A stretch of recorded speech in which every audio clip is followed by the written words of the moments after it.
Justice pour tous.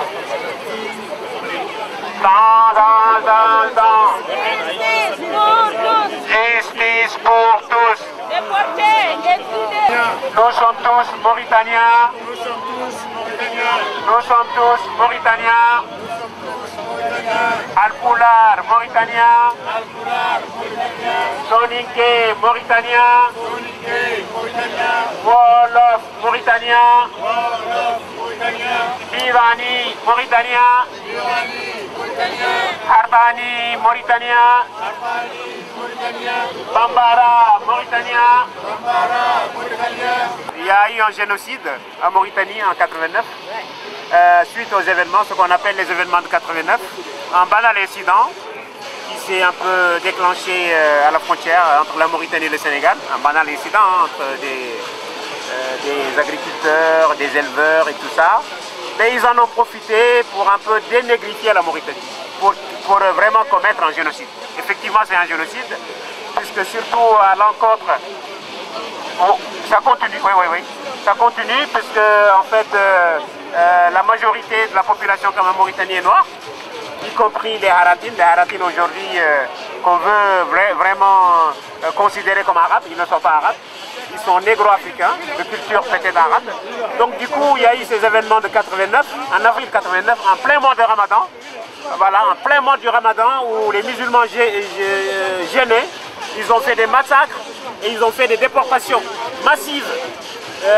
Des civils ont été massacrés, enterrés dans des fosses communes, des petits villages entiers ont été rasés, des enfants, des femmes enceintes, des vieillards et tout ce qui valait un peu comme hommes, comme force vive de ce pays ont été déportés vers le Sénégal et le Mali. Ils y sont encore. Ils ne sont ni sénégalais, ni mauritaniens, ni maliens, c'est des apatrides. Ils entendent tous les matins les coqs chanter de l'autre rive du fleuve, chez eux, dans leur village, leur terre occupée par d'autres Mauritaniens, par complicité. Donc vraiment, on est là aujourd'hui, presque 40 ans après, pour dire que ne n'oublions pas. C'est un devoir de mémoire de ne pas oublier ces atrocités, et d'autant plus qu'il n'y a pas encore de jugement. Malheureusement, en plus, ils ont instauré une loi qu'on appelle la loi Amnesty 93-23, et cette loi est venue amnistier tous ceux qui avaient fait des massacres. Vous croyez ça normal? Tous ceux qui avaient commis ces massacres sont pardonnés à jamais. Donc ce qui veut dire qu'en Mauritanie, on ne jugera personne. Ceux qui sont au pouvoir aujourd'hui, c'est le président Ould Ghazouani. Vous savez très bien ce qu'il a fait lors des dernières élections encore, en juin passé. Il a perdu, il a massacré encore des jeunes et il s'est maintenu au pouvoir comme en 2019. Donc en Mauritanie, il n'y a pas de démocratie. Sachez qu'en Mauritanie, il y a un régime sanguinaire qui est au pouvoir, qui veut aujourd'hui parler de dialogue, qui veut aujourd'hui parler de vivre ensemble. On n'y croit pas tellement, on n'y croit pas du tout. Donc ce que nous voulons, c'est que justice soit faite en Mauritanie. C'est que les victimes soient entendues. C'est que la Mauritanie instaure ou mette en place des tribunaux spéciaux pour essayer au moins de soulager ces victimes, ces veuves, ces orphelins, ces victimes tout court. Des populations entières sont démunies aujourd'hui, n'ont pas d'état civil. Pourquoi? Puisqu'on veut arabiser ce pays, on veut le blanchir. Et c'est vraiment curieux, puisque la Mauritanie est un pays africain. La Mauritanie a toujours été habitée par une population noire, mais comme d'habitude, ils ouvrent leurs portes, ils accueillent d'autres populations qui veulent les remplacer. C'est toujours comme ça en Afrique. Malheureusement en Mauritanie, c'est comme ça. Le système arabise, le système tue, le système est génocidaire.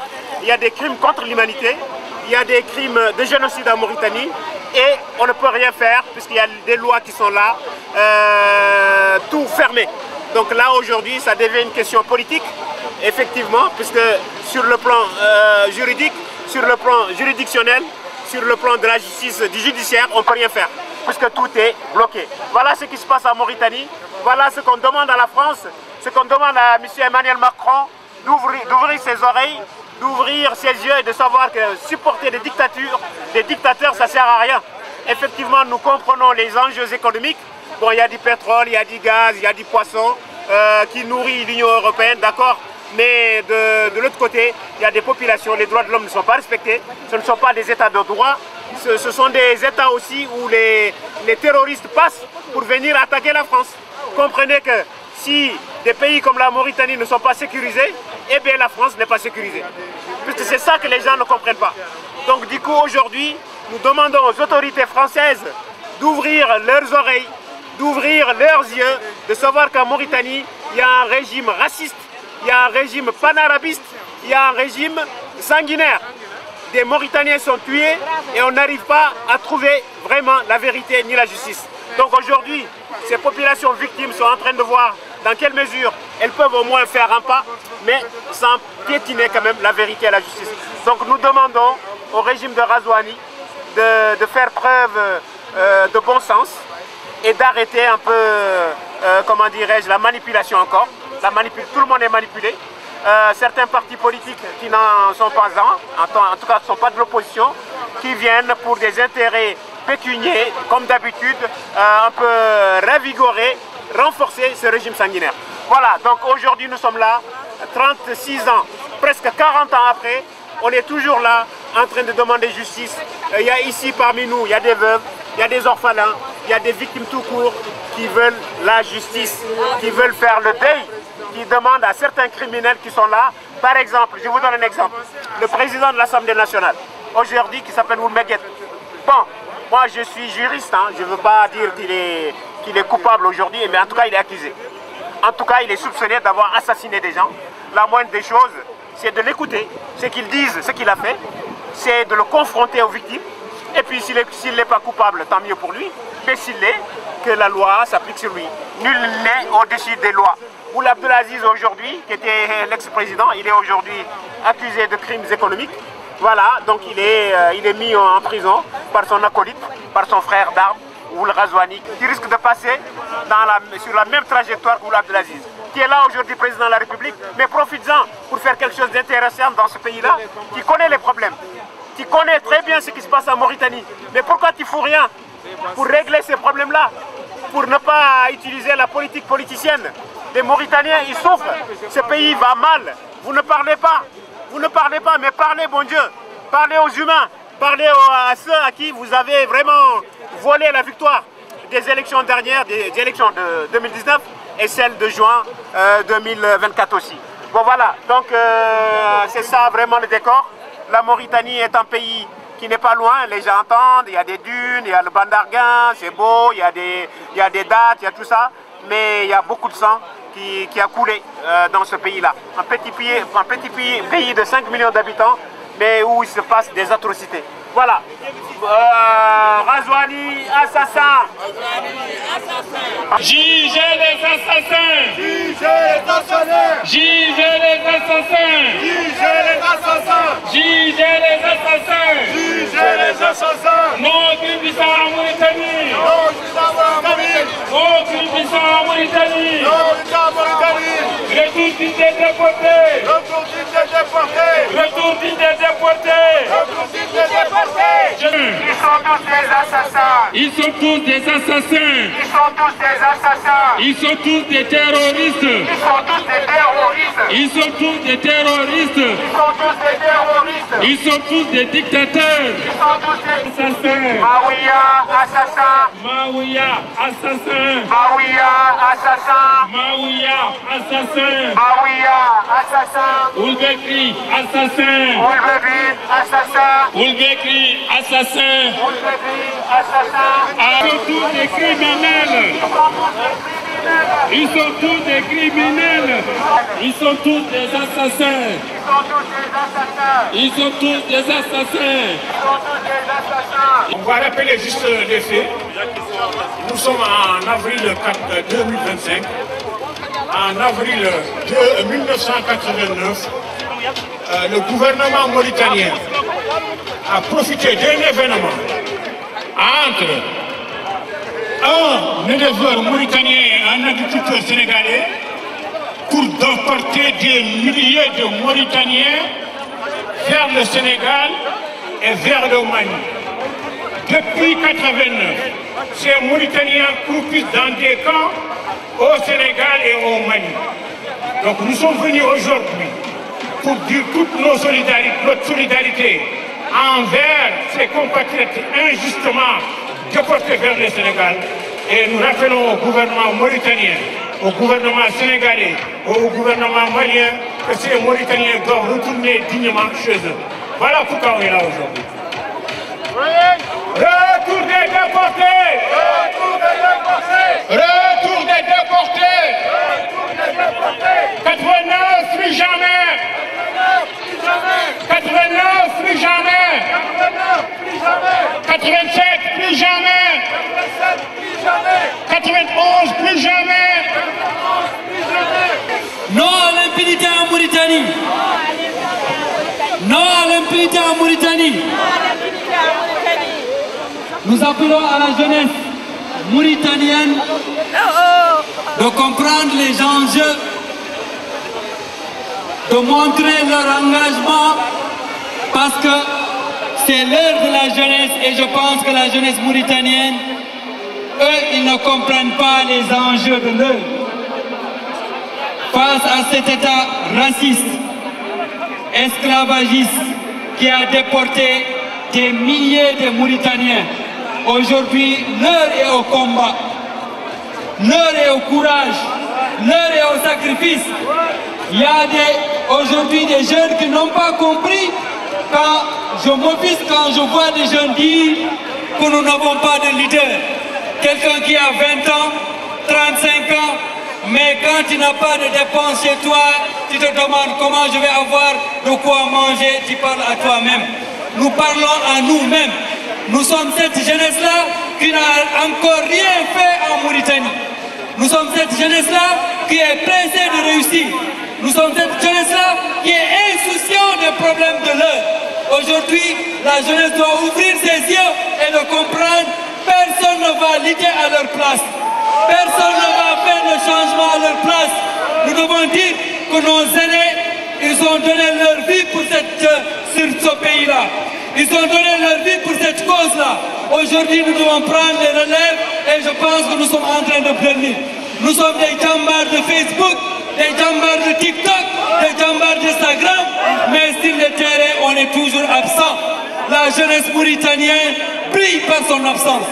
La jeunesse mauritanienne brille par son inconscience. La jeunesse mauritanienne brille par la médiocrité. Il est temps que la jeunesse prenne conscience de l'importance.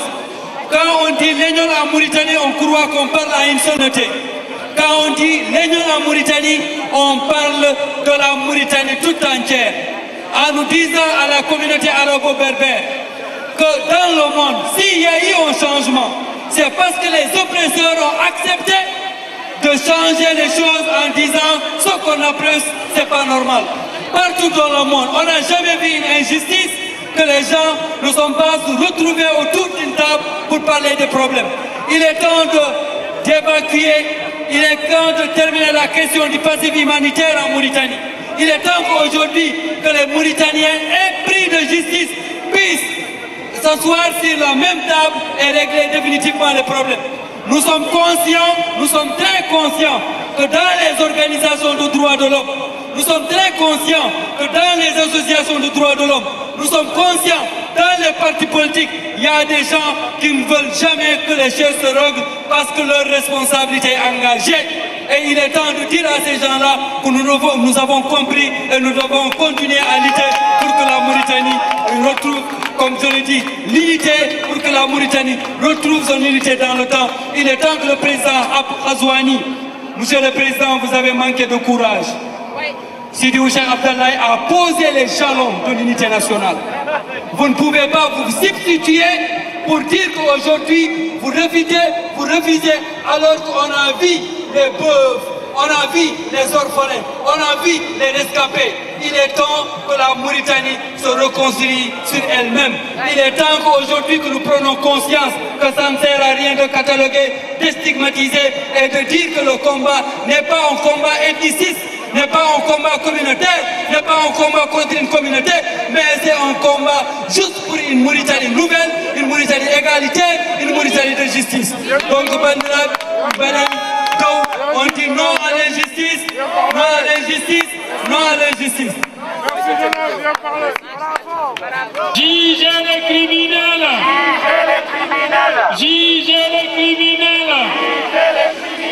Jugez les assassins. Jugez les assassins. Jugez les assassins.